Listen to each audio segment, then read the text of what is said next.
saya dan juga boleh tengok slide tu kan? Ya. Boleh, okey. Boleh. Okey, terima kasih. Okey, tepat pukul 11 pagi. Kita mulai insya-Allah. Okey. Okey, bismillahirrahmanirrahim. A'udzubillahi minasyaitonir rajim. Bismillahirrahmanirrahim. Assalamualaikum warahmatullahi taala wabarakatuh. Alhamdulillahirabbil alamin wassalatu wassalamu ala asyrafil anbiya'i wal mursalin wa ala alihi wa sahbihi ajma'in. Amma ba'd. Yang diraikan pada sesi perkongsian santap pada kali ini, saudara atau kekanda saya lah, Nur Azili Abdul Aziz. Beliau sekarang berkhidmat di Sultan Ahmad Shah Medical Center IUM ataupun Sasnet Negeri Timbalan Utara yang berusaha barisan pengarah dari seluruh bahagian dan juga jabatan, barisan SMA, tuan-tuan dan puan-puan dan seluruh sahabat-sahabat yang dirahmati Allah sekalian. Kenapa dia? Okey ke suara? Macam ada gangguan lah Daniel. Dengar. Kenapa ya macam ada humming? Okey tak? Brother Azuli kena mute dulu kot. Cuba mute dulu, yang lain Mute dulu. mute dulu kot.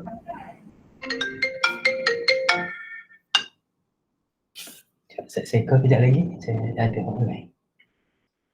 Sorry saya. Okey, alhamdulillah bertemu kita lagi pada sesi program santap selepas kita berehat beberapa minggu, dan sesi perkongsian santai tapi sampai santap yang dibawakan oleh PMI ini alhamdulillah telah berlangsung dengan jayanya dalam beberapa siri yang sebelum ni lah. Dan sukacita saya maklumkan bahawa program santap ini dijayakan oleh Esko Bonding saudari Sheila tu sendirilah. Alhamdulillah di kesempatan ini saya mewakili barisan Esko PMA juga ingin memohon ampun dan maaf zahir dan batin, dan tidak terlalu lewat juga untuk kami mengucapkan selamat hari raya maaf zahir batin, kullu am wa antum bil khair. Hari ini hari Syawal yang ke-16 So harap semua dah selesai lah ya puasa 6 and insyaAllah semoga tarbiyah daripada Ramadan yang baru kita lalui dan tinggalkan menjadi bekalan kita untuk menumpuh kehidupan yang akan datang dan menjadikan kita manusia yang berguna insyaAllah. Baik, pada pagi Jumaat yang barakah ini kita berasa sangat bertuah kerana saudara Nur Azili Sudi menjadi tetamu kita. Beliau akan berkongsi pengalaman beliau sepanjang beliau bergelar attaché bersama Kedutaan Malaysia di bumi negara Ireland. Jadi sangat menarik untuk kita mendengar pengalaman beliau, memandangkan dalam musim pandemik ini kita pun tak dapat nak merentah daerah, negeri, apatah lagi negara lah. Jadi apa kata pagi ini kita pinjamkan telinga kita dengar sedikit perkongsian daripada saudara Azli kita, dan kita bayangkan diri kita sampai ke negara Ireland pada pagi ini. Ya, jadi baik, okey, baik, izinkan saya memulakan bicara pada pagi ini ya saudara Azli. Okey boleh dengar kena on mic. Nervous. Okey. Bisa. Okey. Pun dah lama buat skrip lagi ni. Okey. Baiklah, okey, soalan pertama. Okey, boleh tak ceritakan sikit tentang latar belakang saudara Azli, tentang keluarga sikit lah, adik-beradik berapa orang, asal mana kan? Dah bertugas di mana sepanjang berkhidmat di UAE ni? Silakan. Baik. Firstly, I would like to request for permission because I think my presentation is going to be in mixed languages. I will mix English and also Malay lah. Sebab tajuk session is santai sampai message tu santap ni in BM. So saya mohon izin untuk mix the languages. Just for introduction, because actually dalam presentation saya pun adalah letak a bit of my background. So saya actually dah berkahwin, anak tiga daughters, 3 orang perempuan. So graduated from UIA daripada course English Language and Literature 1998. Lepas tu saya asal dari Kedah, so most of the time memang kalau cakap Melayu, kalau cakap biasa-biasa ni memang orang tahu lah saya ni asal orang Kedah. Tak boleh nak lari dari situ. Even saya pergi overseas pun, bila cakap Melayu pun orang kata, oh, ni orang Kedah, orang utara. Yeah. That is my trademark lah. So saya rasa saya akan cover banyak kot dalam saya punya presentation slide tu. I will go through the slides tu dalam from the start, introduction sampailah saya ceritalah apa yang berlaku di sana dan di sini sampai saya habis presentation saya. Boleh, Brother Daniel? Ya, boleh. Boleh ya? Ya, saya serahkan ni Abang Azli kita lah. Silakan. Okay, bismillahirrahmanirrahim. Assalamualaikum warahmatullahi taala wabarakatuh. Alhamdulillahirabbil alamin wassalatu wassalamu ala asyrafil anbiya wal mursalin wa ala alihi washabbihi ajmain. Firstly, I would like to thank PMA for inviting me. My true appreciation to everyone in PMA and also friends, sahabat-sahabat yang ada di UIA kerana sudi menjemput saya. Actually, sesi ni saya anggap sesi sharing of knowledge, sharing of experience. Memang segan saya nak accept the invitation for this particular session. Memang segan sangat-sangat sebab saya rasa macam I'm not the best person, but the thing is bila fikir balik macam kena jugalah share knowledge dan pengalaman dengan kawan-kawan sebab saya rasa not everybody has the opportunity, to do secondment, to go overseas and stay for 3 years untuk bekerja or otherwise lah. So that is when saya decided, okay lah, tak apalah, buat je lah, kita sembang-sembang santai je lah. So again lah, thank you so much to PMA. Tak terlambat untuk saya ucapkan selamat hari raya, maaf zahir batin kepada semua. Saya harap slide saya ni okey, suara saya dan slide saya ni dapat didengari dan slide ni dapat ditatapi oleh semua audience pada sesi inilah. Saya tahu at this moment memang ada banyak program-program talk online pada waktu yang sama pukul 11. So hopefully apa yang kita share, apa yang kita sembang, apa yang kita cerita sekarang ni dekat sini ni dapatlah dikongsi dengan kawan-kawan yang tak dapat join. Mungkin to those yang mungkin nak membaca ke apakah dalam presentation saya ni adalah saya ada compile saya punya cerita dan saya punya kerja-kerja saya tu dalam e-book, tapi nanti saya akan maklumkanlah. Alright. Saya nak start dengan satu benda saja. Everybody has a dream. Semua orang ada cita-cita, semua orang ada mimpi. Saya memang daripada kecil memang cita-cita saya macam nak pergi overseas. Siapa tak mau pergi overseas kan? Siapa tak mau pergi? Tapi personally bagi saya benda tu kita merancang dan perancangan Allah tu yang terbaik lah. Sebab saya tak pernah dapat apa yang saya impikan daripada dulu. Cuma peluang yang saya dapat tu datang pada usia saya dah dekat nak masuk 40 tahun. Di mana saya terlintas di satu advertisement daripada kementerian tu, katanya mencari attaché pendidikan untuk beberapa education Malaysia, nama-lama dia MSD lah, Malaysian Student Department di beberapa negeri di luar negara. So saya pun apply. So that is when saya rasa saya kena cubalah. Sebab sebelum ni memang berimpikan. Saya punya mimpi. I have a dream to go overseas, to stay overseas, tapi tak dapat sebelum ni kan. So saya pun cubalah apply pun, even application pun saya hantar pun, saya ingat deadline dia pada hari itu saya hantar 30 minit sebelum pukul 5 di kementerian. Saya walk in, saya pass the application. So that is when saya rasa tak apalah, kita cuba nasib, mana tahu capai cita-cita. But itulah, tak pernah tahu pun saya akan ke Ireland. Saya tak pernah tahu pun, saya kata saya apply je. Tak kisahlah nak ke mana pun, saya tak pernah tahu nak pergi mana, saya just apply. Lepas tu dapat panggilan interview. So that is when saya rasa peluang datang, the opportunity knocks the door at the age of nearly to 40 lah pada ketika itu. Saya rasa 40 tahun kot umur saya pada ketika itu. That is when saya betul-betul buat sungguh-sungguh. So they call for interview, saya pergi interview. So dah pergi, dan the process saya akan cerita. Tapi it has been 4 years lah sejak saya balik 2017, sekarang ni dah masuk 4 tahun. So saya rasa it's time for me to share whatever things that I've learned, share everything that I've experienced kepada semua kawan-kawan yang nak tahu, yang nak cerita, yang nak tahu cerita, nak kongsi pengalaman lah. So that is when saya come up with this throwback travelog, former education attaché island.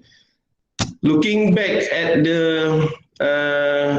island, Dublin, siapa tak kenal muka-muka yang ada dekat sini? Famous people from Dublin and Ireland.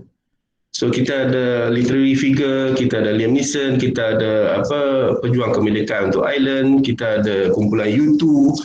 So memang masa saya dapat tu Dublin Ireland, bestnya Dublin Ireland. This is a place where all these famous figures originated from. Dia orang datang dari sini. And then kita ada juga all these pelakon, kumpulan muzik, Cranberries, The Course yang boleh di-associate dengan Dublin dan Ireland. Kan, lepas tu kita ada juga famous sports. Ireland is a place where rugby sukan nombor 1. Kita ada Roy Keane, kita ada O'Driscoll, McGregor. These are all the famous people from Dublin, Ireland. Memanglah. This is just keseronokan yang kalau kita bercakap pasal seronok nak pergi sebab ada benda-benda macam ni. Famous places in Dublin, Ireland. Dia ada Giant Causeway, the oldest university dekat sana, Trinity College Dublin. Dia ada macam-macam lah, Dark Ages. Dekat situlah dia orang buat cerita, tak silap saya cerita apa yang famous tu, saya pun tak ingat. Lepas tu ada cerita Harry Potter, dia ada famous Dublin. When we're talking about Irish people, it's all about pop culture. Cerita Harry Potter buat kat Cliff of Moher. Lepas tu cerita yang Dark Ages ni yang famous tu, saya tak ingat apa tajuk dia. Tapi itulah, these are the places and famous places lah dekat Dublin Island. So itu bab keseronokan. Apa yang orang kata kalau pergi melancong tu, these are the people, these are the places that we want to go lah and experience, kan.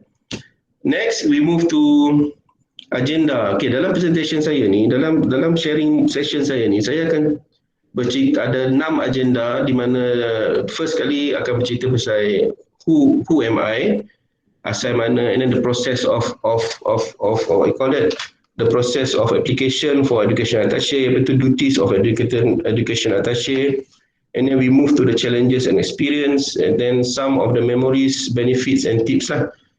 Dalam presentation saya ni, maaf saya banyak pictorial gambar-gambar sebab I believe in pictorial reporting. So kita boleh lebih appreciate the pictures yang ada lah sebab my reporting, my presentation will be on pictorial things lah.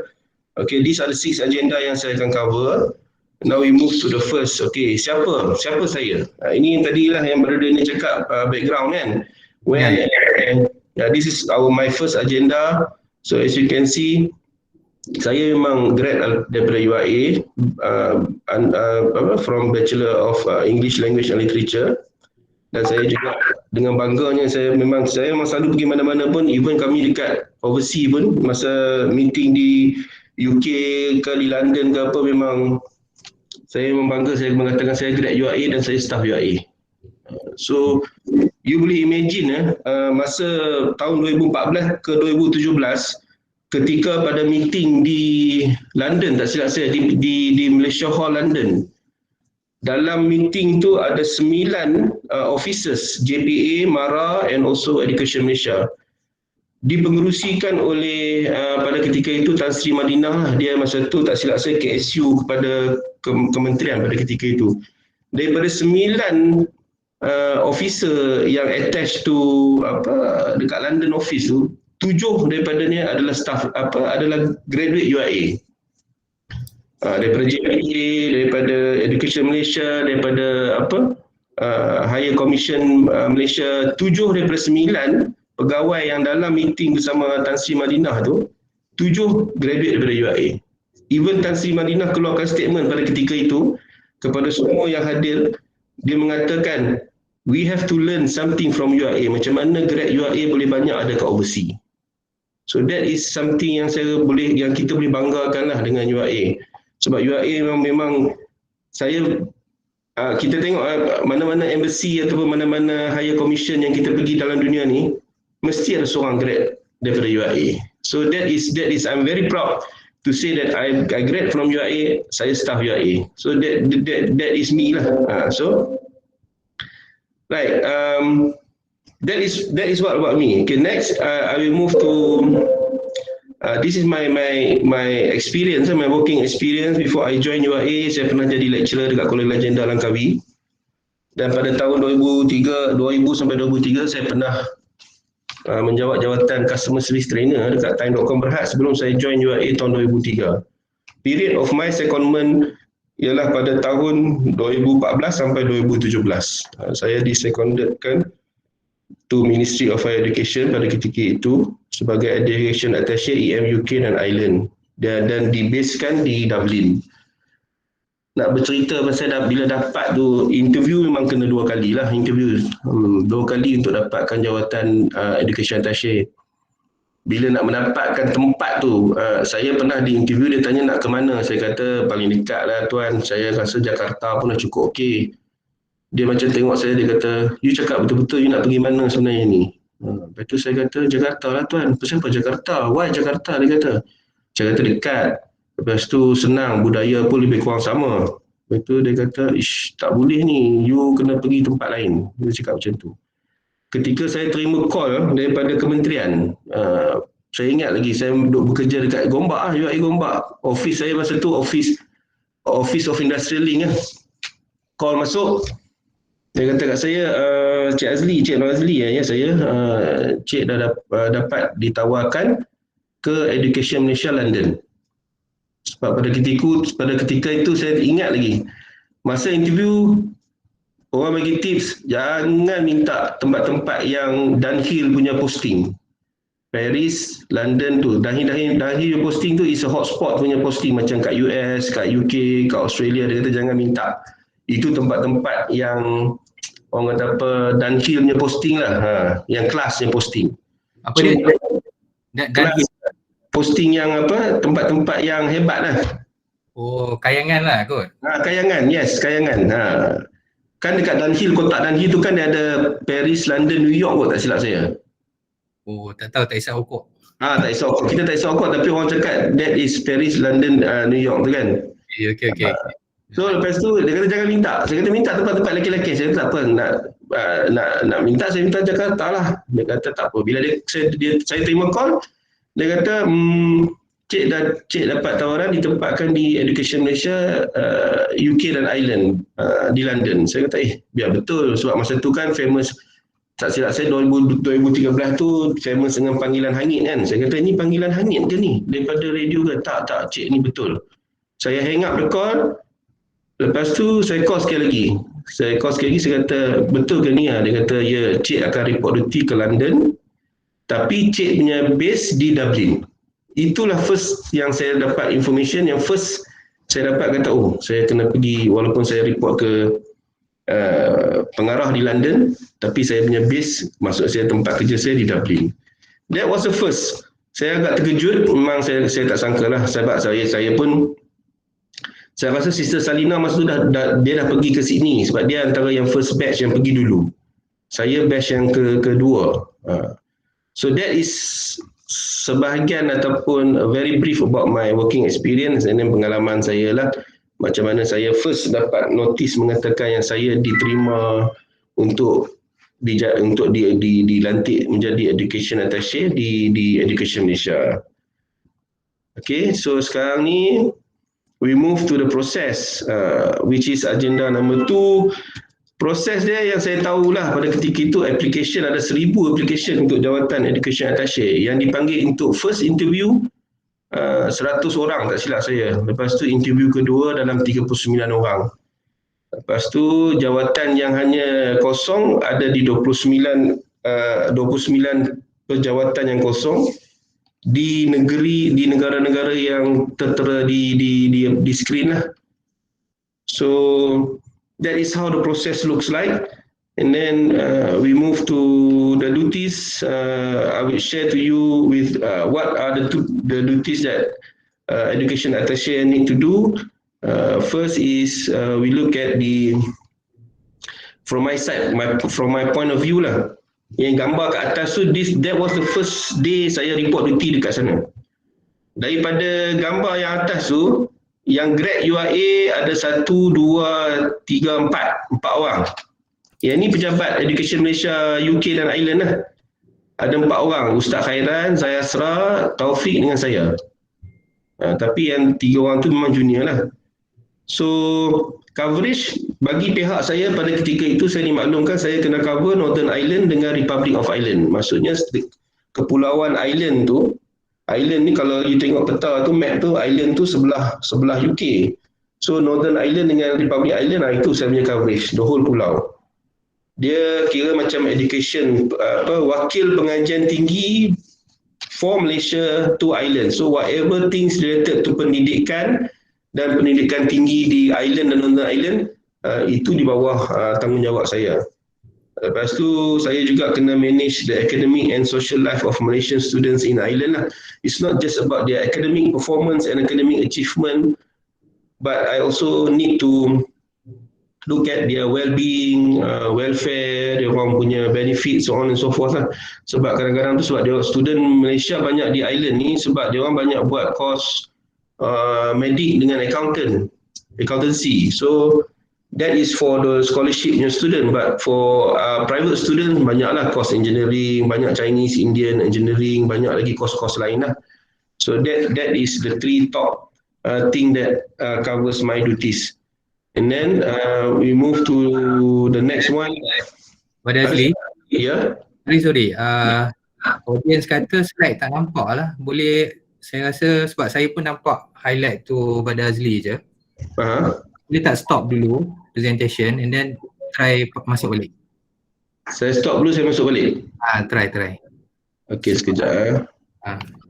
Sorry sekejap Tak apa.